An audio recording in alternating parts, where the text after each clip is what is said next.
इराणी खण संदर्भात नागरिक व संघटनांनी सातत्याने मांडलेल्या कचरा व्यवस्थापन, अस्वच्छता, रस्त्याची दुरावस्था आणि स्वच्छतागृह यासारख्या महत्त्वाच्या मुद्द्यांवर टीव्ही नेक्स्ट मराठीनं दिनांक 17 ऑगस्ट व 20 ऑगस्ट या रोजी आढावा घेतला होता।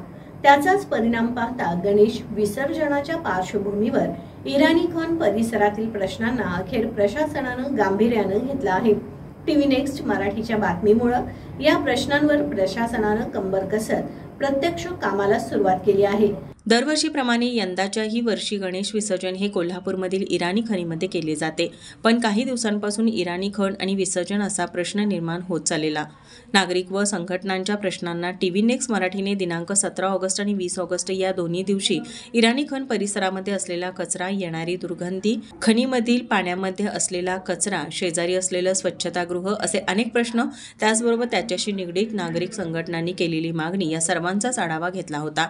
त्याचाच परिणाम पाहता गणेश विसर्जनाच्या पार्श्वभूमीवर इराणी खणीतील प्रश्नांना अखेर प्रशासनाने गांभीर्याने घेतले आहे। प्रशासनाने कंबर कसून प्रत्यक्ष कामाला सुरुवात केलेली आहे, परंतु हे फक्त गणेश उत्सवापुरते मर्यादित न राहता ती कायमस्वरूपी असावी अशीही मागणी नागरिकांमधून होत आहे। टीव्ही नेक्स्ट मराठीच्या या दखलीबाबत टीव्ही नेक्स्ट मराठी प्रशासनाचेही आभार मानते। इराणी खण आणि गणेश विसर्जन या संदर्भात अनेक प्रश्न निर्माण झालेलं आपल्याला पाहायला मिळालं। अनेक नागरिकांनी आपले प्रश्न मांडले, संघटनांनी अनेक प्रश्न मांडले। महानगरपालिकेनं यंदाचं गणेश विसर्जन त्याचं नेमकं नियोजन कसं केलं आहे, त्यांच्या नेमक्या काय अडचणी आहेत या आज आपण जाणून घेऊयात। आज आपल्यासोबत शहर अभियंता फुलारी साहेब आहेत, त्यांच्याकडूनच जाणून घेऊया नेमकं महानगरपालिकेनं यंदाच्या गणेश विसर्जनाचं नियोजन कसं केलं आहे। दरवर्षीप्रमाणे यावर्षीसुद्धा आपल्याला निसर्गाने एक देणगी दिलेली आहे की ह्या ठिकाणी असे नैसर्गिक 2 कुंड आपल्याला इथे आहेत आणि त्यामुळे दरवर्षीप्रमाणेच आपण यावर्षी पण नियोजन केलेलं आहे। यावर्षी सांगायचा भाग म्हणजे की या 2 खणी या ठिकाणी आहेत। एक खण 2021मध्ये साधारणतः ती गाळमुक्त करण्यात आलेली होती आणि दुसरी जी खण इकडे दिसते माझ्या डाव्या हाताला ती आत्तापर्यंत कधीही गाळमुक्त करण्यात आलेली नव्हती।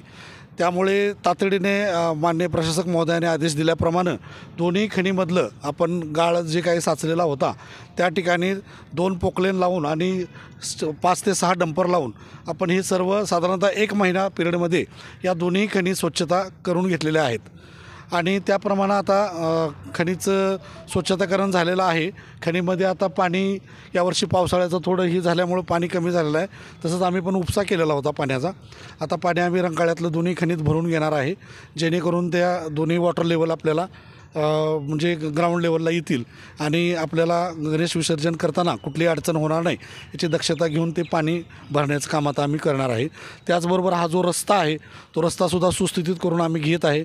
त्याचबरोबर या ठिकाणी लाईटची व्यवस्था, झाडांचं ट्रिमिंग करून व्यवस्थित कुणालाही अडथळा होणार नाही अशा पद्धतीचं महानगरपालिकेचं नियोजन आहे आणि वेगवेगळ्या यंत्रणेमार्फत जे काही आम्हाला इनपुट्स प्राप्त झालेले आहेत की पोलीस डिपार्टमेंट असू देत, वाहतूक डिपार्टमेंट असू देत, त्याचबरोबर इलेक्ट्रिक डिपार्टमेंट, वॉटर सप्लाय या सगळ्याच्या नियोजनामधून या ठिकाणी त्यांच्या सगळ्या ज्या सूचना किंवा त्यांचं जे मार्गदर्शन आहे त्याची दक्षता घेऊन आपण हे सगळं गणेश विसर्जन करण्याच्या दृष्टीनं उपाययोजना करीत आहोत। आणखीन काही उपाययोजना ज्या की या ठिकाणी राबवल्या जाणार आहेत, कारण आपण पाहतोय की खणीमध्ये अजूनही आपल्याला कचरा पाहायला मिळतोय, त्याचबरोबर आजूबाजूचा जो परिसर आहे तो चिखलयुक्त झालेलाच आहे। अनेक मोठी गणेश मंडळं या ठिकाणी येतात, त्या नियोजन किंवा कठडे वगैरे उभारण्याची काही आपली योजना आहे का? या ठिकाणी 2 खणीमध्ये विसर्जन करताना आपण जे मोठे गणपती आहेत साधारणतः 10 फुटाच्या वरून ते आपण बाहेरच्या बाजूनच घेत असतो आणि त्या ठिकाणी आपण 4 हे लावलेले असतात, क्रेन लावलेले असतात आणि ते विथ त्याला प्लेट आहे।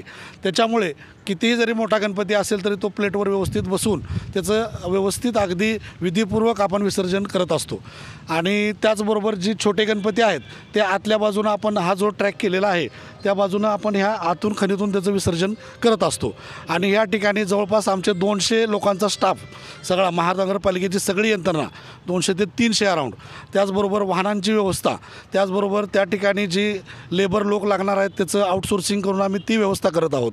त्याचबरोबर त्यांना जेवणाची पाण्याची व्यवस्था, घरगुती गणेश विसर्जनाला सुद्धा आणि सार्वजनिक आपलं गणेश विसर्जन आहे त्यालासुद्धा आम्ही सर्व महापालिकेतर्फे तसे प्रशासक महोदयाने आदेश दिलेले आहेत आणि त्याप्रमाणे सध्या कारवाई सुरू आहे नियोजनाची. सध्या या ठिकाणी एक स्वच्छतागृह आहे. संघटनांनी असंही सांगितलं आहे की स्वच्छतागृहांचं पाणी हे खाणीमध्ये जातं आणि खाणीचं पाणीही अशुद्ध होतं आहे आणि आम्ही 10 दिवस गणेशाचं इतकं पूजन करायचं आणि खराब पाण्यामध्ये आमचा विसर्जित कसा करायचा असा त्यांचा एक प्रश्न आहे. त्या संदर्भात स्वच्छतागृहांचं आपण काय करणार आहात? या ठिकाणी आता एक युरिनल्स, प्लॅस्टिकचं युरिनल्स आहे, आपण म्हणता ते बरोबर आहे. त्याचं आता पाहणी आम्ही केलेली आहे आणि त्याचं काही पाणी इकडे खनित वगैरे येत नाही. ते तिकडे जो आपला ड्रेनेजचा चॅनल आहे त्याला ते जोडलेलं असतं. तरी पण त्याची काही जी स्वच्छता आहे ती स्वच्छता आम्ही करून घेतो आहे आणि ते नादुरुस्त असल्यामुळं ते बहुतेक आम्ही शिफ्ट करण्याचा त्या ठिकाणी विचार करत आहोत, जेणेकरून कुठलीही ही करताना, विसर्जन करताना कुठलीही बाधा येणार नाही, कुठलीही अडचण येणार नाही, या दृष्टीनं आपण त्याची उपाययोजना करत आहोत. यावर्षीच्या मंडळांना विसर्जन करत असताना आपण काय आवाहन कराल? त्यांनी कशा पद्धतीनं आपल्या सर्व यंत्रणांना सहकार्य करावं या संदर्भात काय सांगाल? शेवटी कोल्हापूर महानगरपालिका ही जनतेसाठीच आहे आणि सगळ्यांचं चांगलं काम करण्याचा प्रयत्न कोल्हापूर महानगरपालिकेमार्फत होत असतो आणि आम्ही तो करत आहोत. आत्तापर्यंत कुठलंही गालबोट लागलेलं नाही. सगळ्या मंडळांनी पण कोल्हापूर महापालिकेला सहकार्य केलेलं आहे आणि ही एक आपली देवभूमी आहे आणि यामध्ये कुठलाही, आणि हा गणेशाचा सण आहे त्याच्यामुळं सगळ्यांचं सहकार्य दरवर्षी असतेच. अशा प्रकारचं सहकार्य कोल्हापूर महापालिकेला सगळ्या मंडळांचं राहू दे आणि सगळ्यांनी आपण हा सार्वजनिक उत्सव आहे, हा कुठला कोल्हापूर महापालिकेचा एकटाचा उत्सव नाही आहे तर पूर्ण शहराचा, राज्याचा उत्सव आहे, अशी भावना मनात ठेवून सगळ्यांनी आपण हा आनंदाने आणि कुठलेही विघ्न न येता पार पाडूया, एवढीच सगळ्यांना माझ्यातर्फे रिक्वेस्ट आहे. आपण आज पाहिलं की गेल्या 2-3 दिवसांपासून अनेक नागरिकांनी आपले या इराणी खण आणि विसर्जन या संदर्भात अनेक प्रश्न मांडले.